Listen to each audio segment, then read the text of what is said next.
Tired of hunting through Salesforce menus just to grant login access? Here's exactly where to click to get it done in seconds. I'll show you the 6-click path from your profile to granting access, including how to set the duration. No more digging around in setup or wondering if you're in the right place. By the end of this video, you'll be able to do this in under 30 seconds flat. So let's start from the very top of any Salesforce page. Look in the upper right-hand corner of your screen.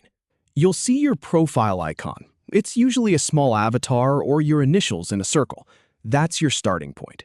Click on it. This is the same menu you'd use to log out or switch to Lightning experience, but today we're using it to find that hidden setting. Now, from that drop-down menu, click on Settings. This opens up your personal setup page, not the regular setup with all the objects and security controls. This is your own private dashboard where you can tweak things that only affect your account. It's a good habit to remember this distinction. Settings is personal. Setup is for the whole org. All right, here's where the magic happens. Once you're in Settings, look for the Quick Find search box. It's at the top left, just like in regular setup. Go ahead and type in the word Grant. Just the word Grant, all lowercase. You'll see the list of options instantly start filtering down. This is the fastest way to find almost anything in Salesforce, and it works the same way here in your personal settings. From the filtered results, click on Grant Account Login Access. This is the specific option that lets you hand over the keys temporarily. You'll know you're in the right place because the page will show you a list of any accounts you manage that currently have access, or a big empty space if nobody has access yet. Now pay attention to this part, because this is where most people get tripped up. You'll see a section that says Grant Login Access. It's a table listing accounts. You need to navigate to the specific account you want to grant access to. And right next to that account, there's a drop-down menu labeled Access Duration.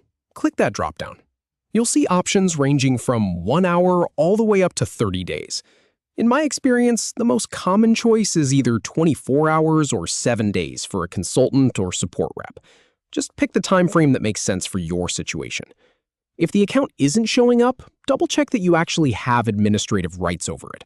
Not all accounts let you grant access without the right permissions. Once you've selected the account and the duration, look for the Save button at the top of that section. It's not at the bottom where you might expect it. It's up near the top right of that Grant Login Access section. Click that Save button. You'll see a quick confirmation message, and that's it. You're done. So from now on, whenever a support person or a consultant asks for access, you know the drill. Profile icon, settings, type grant, pick the option, choose the account, set the time, hit save. 6 clicks, under 30 seconds. No more hunting. No more frustration. Thanks for watching. If this saved you some time, go ahead and hit that like button. And if you want more quick walkthroughs just like this one, consider subscribing.